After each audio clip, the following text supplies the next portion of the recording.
Fala pessoal, estamos aqui hoje no Papo Rápido, Isso aí, e aí? pessoalmente. Fala, O Rafa. Claudio resolveu fazer uma visita, então a gente aproveitou aqui para fazer pessoalmente. E com clima olímpico. O clima olímpico. Vamos falar um pouco sobre as Olimpíadas, algumas coisas que aconteceram e os aspectos comportamentais que estão relacionados com esses eventos aí, que tá todo mundo ligado nas Olimpíadas e tem sido muito emocionante. Alguns eventos aí foram muito legais para o Brasil, trouxeram muita emoção, muita comoção positiva. E, bom, vamos lá, vamos começar. Mas a gente quer trazer uma visão das Olimpíadas de uma maneira mais ampla, no aspecto de a gente enxergar a importância da competição e da cooperação na nossa vida e o que isso impacta, né? Como impacta isso para nós, como indivíduos, e também para a humanidade, porque aí a gente olha um benefício numa totalidade. E como que é enxergar isso dentro, né, dessa competição e das Olimpíadas? Você quer fazer algum comentário que te chamou mais atenção nessas Olimpíadas? Eu acho que para começar, sem dúvida, a gente podia falar da ginástica olímpica, não só porque foi um ouro tão importante quanto do judô até agora, mas assim, foram várias competições, né, que as atletas foram passando e teve um clima que mexeu muito com a emoção das pessoas pelo apoio entre as adversárias, quer dizer, as oponentes não precisam guerrear entre elas. Havia uma torcida para todo mundo ir bem, a torcida também colaborou com esse clima, e eu acho que vale a pena a gente começar daí, porque por ter sido um clima muito positivo, né? Depois a gente fala de outras questões. Então, quando a gente tem uma competição, que é, por exemplo, a competição ali, que elas estão competindo por um lugar, né? Então, para o primeiro, segundo, terceiro lugar, e essa classificação, isso é de fato uma competição e é um desafio. Mas o que a competição ela proporciona de benefício para a gente? Ela mostra que a gente pode melhorar a cada instante e que nós temos essa capacidade. Como seres humanos, a gente consegue melhorar. E quando a gente vê o outro fazendo, isso traz um impulso de que eu também consigo, de que é possível. Então a gente tem muitos atletas e muitas pessoas que já quebraram muitas barreiras consideradas impossíveis. A gente olha, por exemplo, o tempo de outras modalidades, como o do atletismo, corrida de 100 metros, 200 metros, e a gente vê até a pontuação na ginástica olímpica, que cada vez elas pontuam mais. Então, o que mostra de uma Olimpíada para outra você ter recordes sendo quebrados? É essa capacidade que a gente tem de olhar o outro fazer e de falar eu também consigo, e de ir se aprimorando cada vez mais para conseguir quebrar esses recordes e conseguir alcançar essas metas.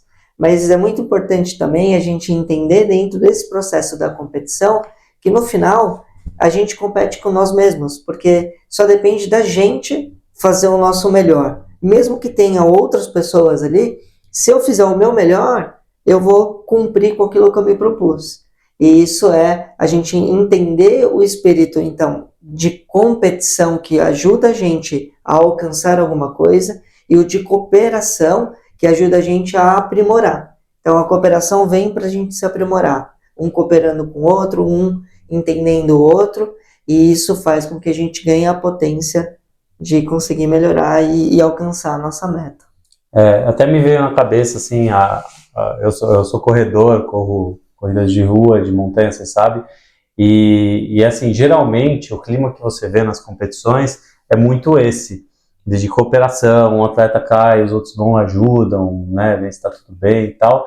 Então tem muito esse clima, mas de vez em quando você vê na corrida, principalmente nesse nível de performance, algumas vezes esse tipo de comportamento, onde um vê o outro caindo, precisando de ajuda e passa reto, não ajuda, porque é mais importante para ele a colocação. E aí, assim, é difícil julgar o quanto tá certo, tá errado, é sempre uma coisa muito discutível, porque ao mesmo tempo eles são profissionais, eles estão ali pelo ganha-pão deles, e a gente está falando de seres humanos que estão machucados, caídos, né? E tem uma pressão enorme. E tem uma pressão porque enorme. Tem essa carga que se coloca, eu estou defendendo o país, eu estou pelo meu país, né?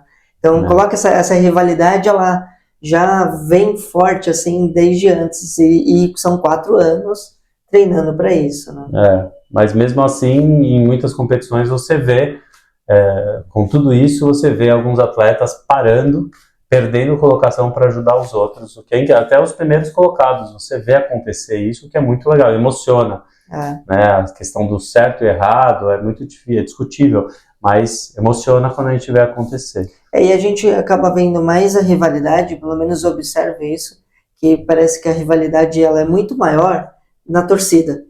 Então, quem está torcendo, torce com uma rivalidade, a gente percebe. Não todo mundo, mas muita gente faz isso.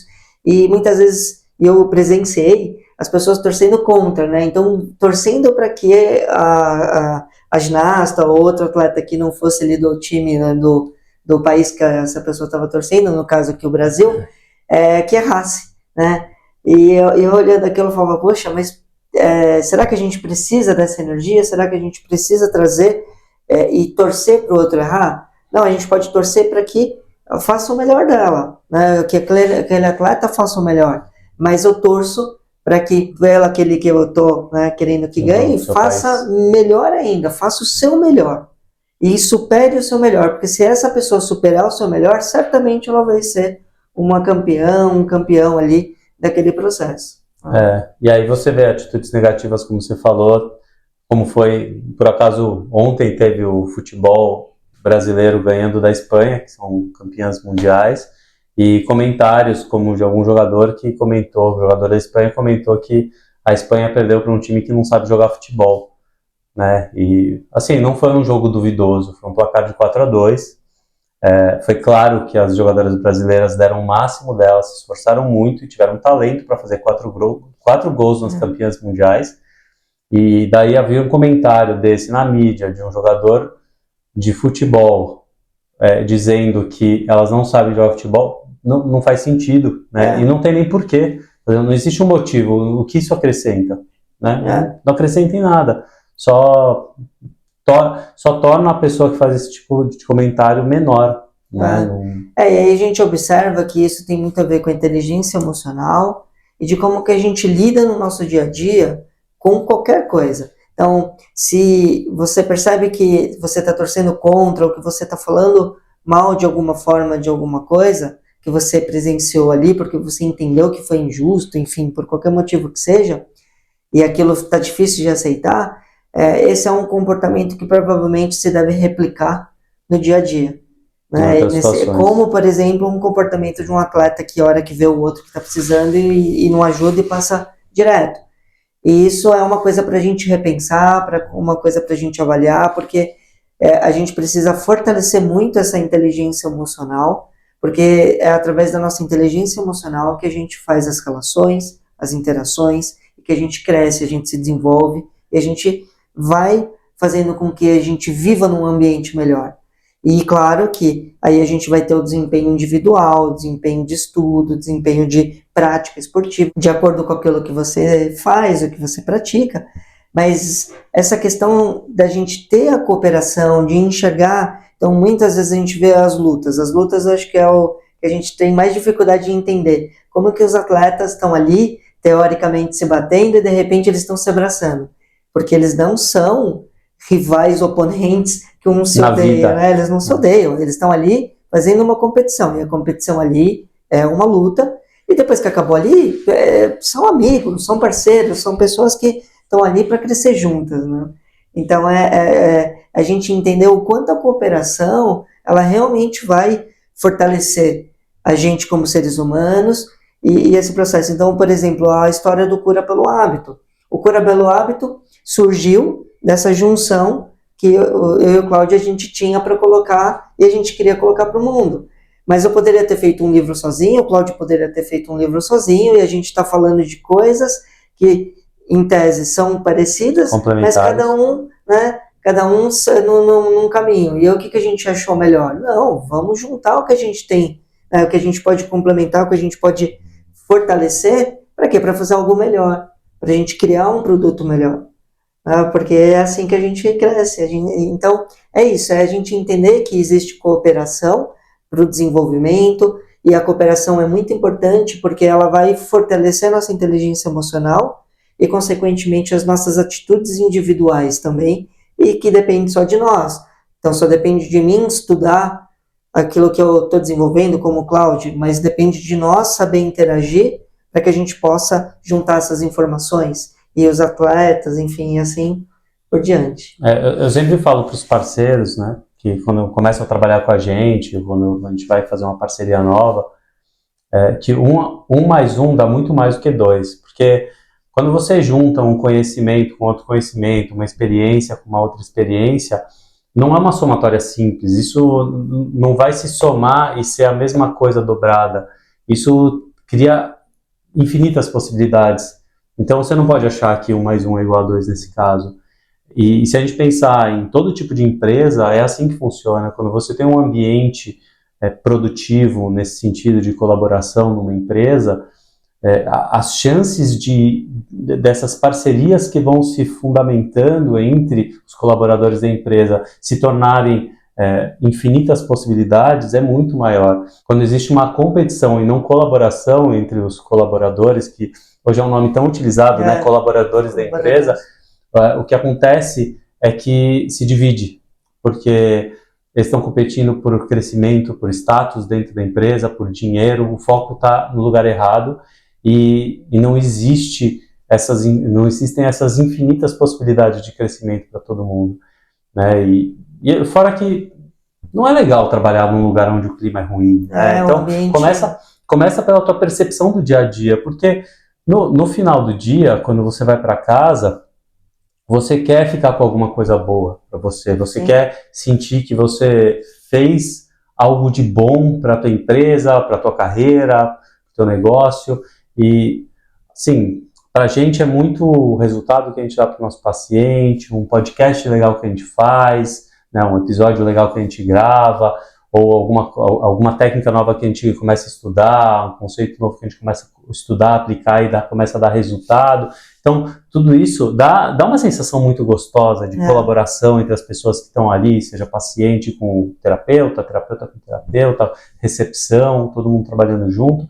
E quando você não tem esse ambiente de colaboração, o que acontece é que no final do dia você olha para aquilo e fala, tá bom, ganhei dinheiro. E agora? Amanhã eu acordo, volto e ganho mais dinheiro, se der tudo certo. Num ambiente extremamente competitivo, em que você precisa ali tomar o cuidado o tempo todo, porque senão alguém pode passar a perna em você. Né? Então e aí isso é uma energia que vai se disseminando e que só vai desagregando. E sozinhos a gente vai ficando ali, como eu falo, obsoletos. A gente vai perdendo essa força que a gente tem como espécie de se agrupar e de se ajudar. Então, por exemplo, a partir do momento que eu começo a assistir um vídeo de um atleta, de uma atleta, para eu ver como ela faz, para eu ver como ela está fazendo, quais são os movimentos dela, para eu estudar esses movimentos e eu ir lá e aprimorar os meus movimentos, ela é minha parceira, ela é meu parceiro de treino, né?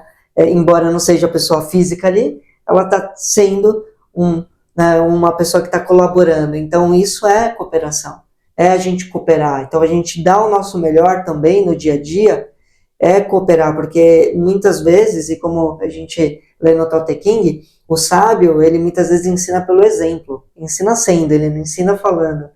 E aí a gente tem essa questão, então a gente aprende observando, a gente aprende cooperando e colocando isso como os princípios. E para a gente poder fazer isso bem, é fundamental a gente ter esse processo da inteligência emocional e a gente compreender a importância disso na nossa vida.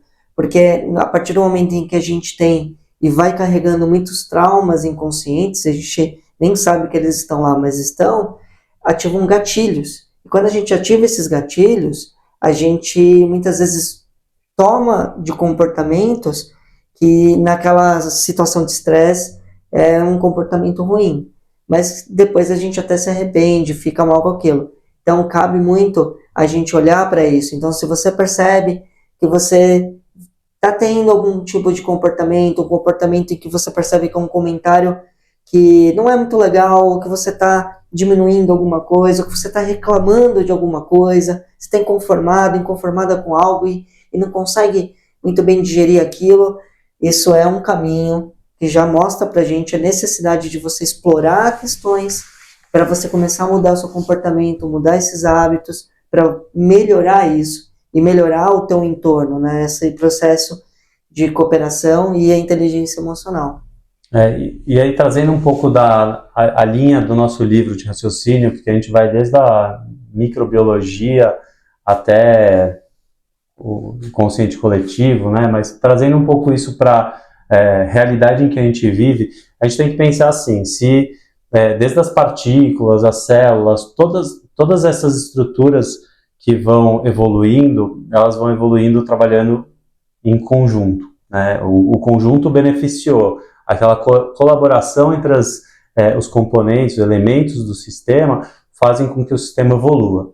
Aí se a gente pensar, vamos pular toda a nossa realidade aqui, vamos lá para os planetas, né? Se a gente pensar nos planetas, eles interagem, tem as questões gravitacionais, que mantêm a distância entre os planetas, do Sol, e isso é o que possibilita a vida na Terra, né? A distância que a gente tem do Sol, a Lua rodando em volta da Terra. Então, assim, tudo funciona de uma forma onde existe uma colaboração entre forças, para que a gente consiga existir. E fica muito difícil acreditar que o que está no meio disso, que somos nós, né, na nossa realidade aqui de habitantes do planeta, vivendo em comunidades, que a gente não dependa do sistema em que a gente vive, que a gente consiga viver isolado, crescendo sem os outros à nossa volta.